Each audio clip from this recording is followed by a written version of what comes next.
Final year, good morning all of you girls. आज का topic है आपका प्रसार प्रशिक्षण पद्धति। इससे पहले वीडियो लेक्चर में हमने बात की थी प्रसार प्रशिक्षण के महत्व के बारे में कि प्रसार प्रशिक्षण का क्या महत्व है। देखिए, प्रसार शिक्षा के कार्यक्रम में प्रसार प्रशिक्षण पद्धति का विशेष महत्व होता है, क्योंकि इसी के माध्यम से प्रसार प्रशिक्षण के द्वारा ही जो है वो प्रसार कार्यकर्ता अब जो है अपने प्रसार कार्य क्षेत्र पर बहुत से लोगों को, ग्रामीण लोगों को जो है वो ट्रेनिंग देता है, ठीक है, प्रशिक्षण देता है। और उनके माध्यम से ही उसका जो प्रसार कार्यक्रम है वो एक तरह से सफल होता है। तो प्रसार प्रशिक्षण के महत्व के अंतर्गत हमने पढ़ा था कि कौन कौन सी ऐसी चीज़ें हैं इनमें, जैसे कि प्रसार कार्यकर्ता को ध्यान में रखनी चाहिए कि जैसे कि ग्रामीण लोगों को का ध्यान आकर्षण करना, उनमें अभिरुचि जागृत करना, उनकी आकांक्षा रुचियों को जागृत करना, साथ ही मूल्यांकन। तो कुछ ऐसे पॉइंट्स हमने पढ़े थे कि जो प्रसार प्रशिक्षण में अत्यंत महत्वपूर्ण प्रक्रियाएं होती हैं। तो आज नेक्स्ट है आपका बच्चों प्रसार प्रशिक्षण पद्धति। देखिए, प्रसार प्रशिक्षण पद्धति एक ऐसा माध्यम होता है, एक ऐसी प्रोसेस है जिसमें कोई भी शिक्षक है वो अपने विद्यार्थियों तक अपने जो है जो भी ज्ञान है, जो भी मैसेज है, जो भी संदेश है वो उस तक पहुंचाता है। शिक्षण पद्धति यानी कि टीचिंग एड्स हम बात करते हैं तो हमने जैसे कि पहले में भी देखा, पहले वीडियो लेक्चर में भी हमने देखा था बच्चों कि मैंने बताया था कि पोस्टर्स हैं, फ्लैश कार्ड्स हैं, चलचित्र हैं, ठीक है, साथ ही फ्लैश कार्ड्स हैं, पपेट्स हैं, इस तरह के कई माध्यम होते हैं जिनके द्वारा जो प्रसार कार्यकर्ता है वो अपनी बात को, अपनी योजनाओं को, अपने कार्यक्रम को सफल बनाने के लिए प्रयोग करता है। तो शिक्षण पद्धति एक ऐसा माध्यम है जिसके द्वारा शिक्षक अपनी बातों को विद्यार्थियों तक पहुंचाता है और इसके निमित्त एक ऐसा वातावरण तैयार होता है कि जिससे बात या संदेश का प्रसारण हो सके। यहाँ की यही चीज़ है कम्युनिकेशन, संचार, ठीक है, कि अपनी बात को अन्य लोगों तक पहुंचाना। तो उसके लिए वो कौन कौन से ऐसे पद्धतियों का, प्रशिक्षण पद्धतियों का सहारा लेता है ताकि उनके साथ वो संपर्क स्थापित कर सके, आकर्षित करके उनको लोगों में अभिरुचि जागृत कर सके, साथ ही उनकी आकांक्षा को बढ़ा सके और ये सब नई बातें सीखने के लिए प्रोत्साहित करे उनको। और प्रसार प्रशिक्षण में ये सबसे महत्वपूर्ण बात है कि लोग काम करके सीखते हैं, यानी कि वो जो है व्यवहारिक सिद्धांत पर आधारित है कि कोई भी कार्य को जो है वो करके सीखना, ये सबसे महत्वपूर्ण बात होती है प्रसार प्रशिक्षण पद्धति के अंतर्गत, प्रसार कार्यक्रम के अंतर्गत। तो प्रसार प्रशिक्षण पद्धति के अंतर्गत बच्चों उन्हीं सब टीचिंग एड्स के बारे में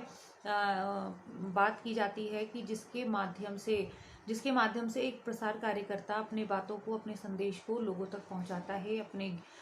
जो भी उनसे संबंधित जो भी उनकी जो ज्ञान है, जो भी उनकी तकनीक है, जो वो उनको बताना चाहता है, वो सब प्रसार प्रशिक्षण पद्धति के माध्यम से बताया जाता है। और यहाँ शिक्षण पद्धति का अर्थ है लोगों तक नई बातों की जानकारी पहुंचाना। देखिए, एक शिक्षक जो होता है वो अपने कोई भी लेक्चर को, अपनी कोई भी बात को, जो भी उसके सिलेबस से, जो भी उसके टॉपिक से रिलेटेड होता है,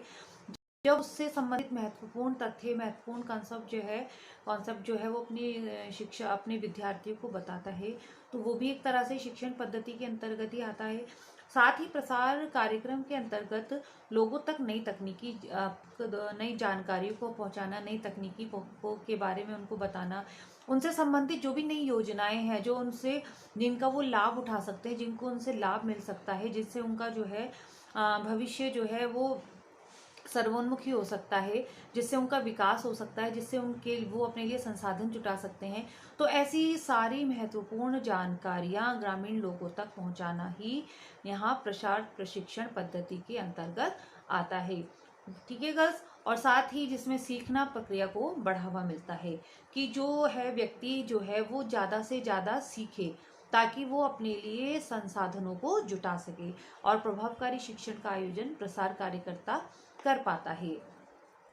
डॉक्टर एस्मिंजर के अनुसार उन्होंने जो है प्रसार पद्धतियों को मशीन, रिंच, स्क्रू ड्राइवर, हथौड़े आदि की तरह मानते थे। देखिए, एस्मिंजर्स का कहना था कि जो शिक्षण पद्धतियां होती हैं वो एक तरह से रिंच, स्क्रू ड्राइवर, हथौड़े आदि की तरह मानी गई हैं, क्योंकि इनके बिना जो है कोई भी तकनीकी, मशीनी जो कार्य है वो पूरा नहीं हो पाता है। तो इसलिए उन्होंने एक मैकेनिक के जीवन में हथौड़ा, पेचकस, रिंच आदि का जैसे महत्व होता है, उसी तरह से प्रसार कार्यक्रम में जो है वो शिक्षण पद्धतियों का अपना एक विशेष महत्व उनको दिया जाता है। और साथ ही उस कार्य को निष्पादित करने में वह कौन कौन से उपकरणों को, साधनों का उपयोग करना चाहिए, वह कारीगर की कुशलता इस बात पर ही निर्भर करती है। देखिए बच्चों, कौन कौन से उपकरणों का और कौन कौन से साधनों का उपयोग करना, यानी कि यह प्रसार कार्यकर्ता के ऊपर डिपेंड करता है कि जब वो कोई भी कार्यक्रम की योजना बनाता है तो उसे पता होता है कि स्थानीय जो स्थानीय क्षेत्र है जहाँ पर वो प्रसार कार्यक्रम कर रहा है, चाहे वो किसानों के लिए हो, चाहे वो खेती से संबंधित हो, चाहे वो लघु कुटीर उद्योग चलाने वाले जो व्यवसाय हैं, छोटे मोटे व्यवसाय होते हैं, उनसे संबंधित हो, तो वो क्या करता है कि वो ये एनालाइज करता है, विश्लेषण करता है कि कौन व्यक्ति कहाँ तक पढ़ा लिखा है, ठीक है, परिवार में कौन कितने सदस्य हैं, किन पे कौन सा रोजगार है, या किसको किस तरह की जो है ट्रेनिंग की आवश्यकता है, प्रशिक्षण की आवश्यकता है। उसी के अकॉर्डिंग, उसी के आधार पर वो जो है टीचिंग एड्स, शिक्षण पद्धतियों का चुनाव करता है और फिर उन्हीं के माध्यम से, मान लीजिए गाँव में जो है जो लोग अशिक्षित हैं, जिनको पढ़ना लिखना नहीं आता है, तो उनको वो जो है अखबार या पोस्टर्स यानी कि जो भी लिखाई होती है वो उनको उसके माध्यम से जानकारी नहीं दे सकता, तो उनको वो क्या कर सकता है, प्रैक्टिकली नॉलेज उनको दे सकता है, साथ ही चित्रों के माध्यम से उनको वो बता सकता है, ठीक है, या कुछ इस तरह की जो चलचित्र होते हैं, वीडियो होती हैं, या टेलीविज़न में जो पिक्चर्स होती हैं, या ऑडियो जो ऑडियो एड्स होते हैं, यानी कि सुनने के माध्यम से उनको जो है वो जागरूक कर सकता है, ठीक है। तो ये डिपेंड करता है वहाँ की जो प्रसार कार्यक्रम क्षेत्र है कि वहाँ पर जो है जो ग्रामीण लोग हैं वो किस तरह के हैं, साक्षर हैं, असाक्षर हैं, उसके अकॉर्डिंग वो उपकरणों का, शिक्षण पद्धतियों का चुनाव करता है।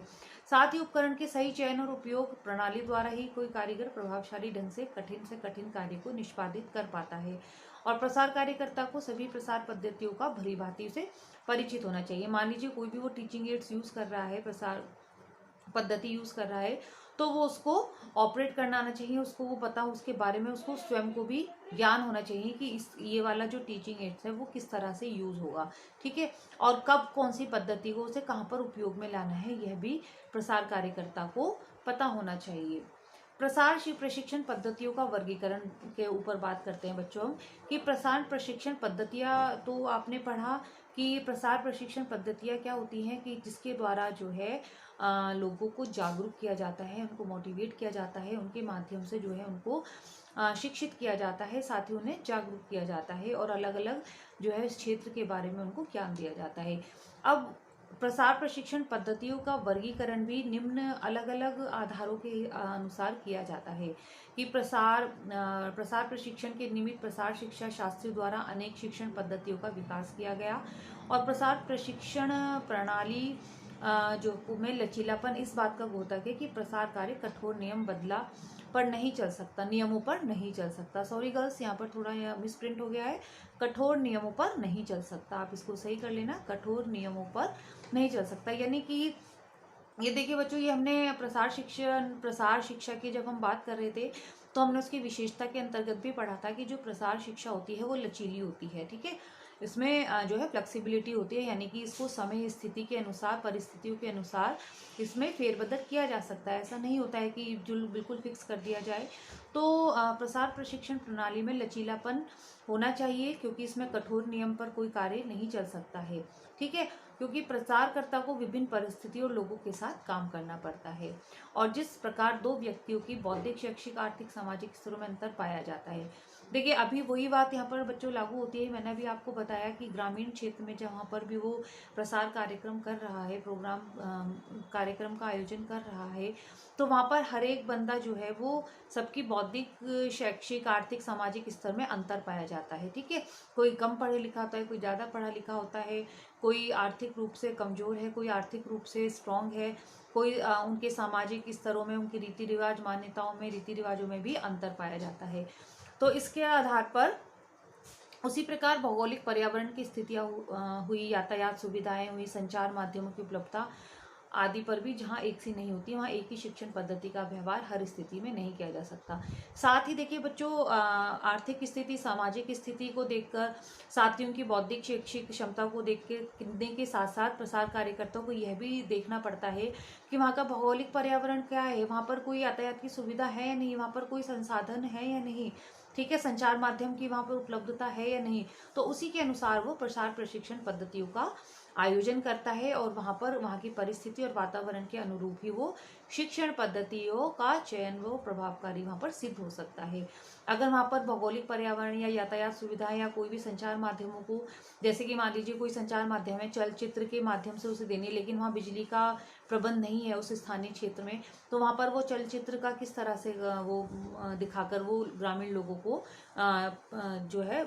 शिक्षा देगा, ठीक है। तो स्थिति के अनुसार, संचार माध्यमों के अकॉर्डिंग, बौद्धिक और आर्थिक और सामाजिक स्थिति के अकॉर्डिंग ही प्रसार शिक्षण पद्धतियों का चयन किया जाता है। तो ओके गाइस, आज के टॉपिक में इतना ही। आगे डिस्कस करेंगे कि किसने कितने आधार पर इनका वर्गीकरण किया गया है प्रसार प्रशिक्षण पद्धतियों का। मिलते हैं नेक्स्ट टॉपिक के साथ। Thank you.